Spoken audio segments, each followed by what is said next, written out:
Magandang araw po. Narito na po ang magiging lagay ng panahon ngayong araw ng Huwebes, May 9, 2024.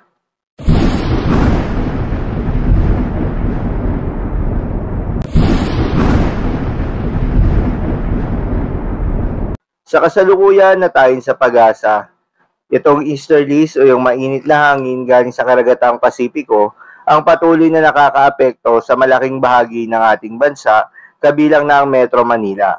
Kaya naman nasaan pa rin ang mainit at malinsangan na panahon sa malaking bahagi ng ating kapuluan na may mga tsansa pa rin ng mga localized thunderstorms. Samantala, may panibagong weather system na nakakaapekto sa may Northern Luzon. Ito nga yung frontal system o yung banggaan ng malamig na hangin mula sa hilaga at mainit na easterlies. Kaya naman nasaan yung maulap na kalangitan na may kalat-kalat na mga pagulan at pagkidlat pagkulog. Samantala, meron pa rin tayong binabantayan na dalawang sama ng panahon sa labas ng ating Philippine Area of Responsibility at pinangalanang itong Invest 90W at Invest 92W. Sa ngayon ay wala pa namang epekto ito sa ating bansa, ngunit base sa tropical cyclone threat potential ng Pag-asa, simula nga ngayong araw hanggang sa weekend, posibleng may mabuong weather disturbance sa labas ng ating Philippine Area of Responsibility at mabagal itong kikilos papalapit ng ating bansa at posibleng pumasok ng ating Area of Responsibility ng Lunes o Martes. Inaasahan na kikilos ito paangat pakaliwa at posibleng dumikit sa may eastern side ng ating bansa.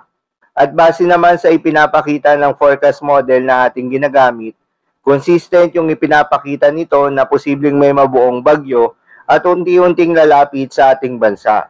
Posibleng ngayong weekend ay nasa loob na ito ng ating Philippine Area of Responsibility. Sa ngayon na hindi pa tiyak ang direksyon at lakas nito, kaya naman patuloy nating babantayan ang development ito dahil marami pang posibleng magbago sa nasabing forecast.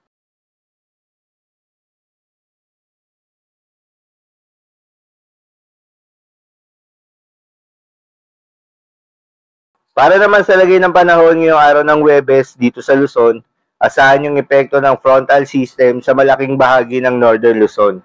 Makakaranas ng makulimlim na panahon at kalat-kalat na mga pagulan at thunderstorms, habang sa nalalabing bahagi ng Luzon kasama ng Metro Manila, asahan yung bahagyang maulap hanggang sa maulap na kalangitan na may mga tsansa ng mga localized thunderstorms lalo na sa hapon at gabi. Para naman sa Palawan at malaking bahagi ng Visayas, asahan pa rin ang mainit at malinsangan na panahon dulot ng easterlies na may mga tsansa rin ng mga localized thunderstorms. Habang sa Mindanao ay asahan naman ang generally fair weather condition na may mga tsansa rin ng mga localized thunderstorms.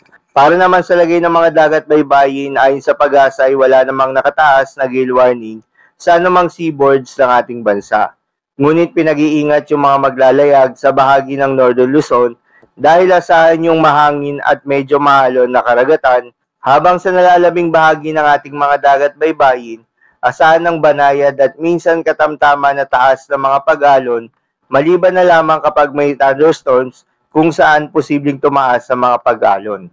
So yun lamang po para sa lagay ng panahon ngayong araw ng Huwebes. Keep safe everyone.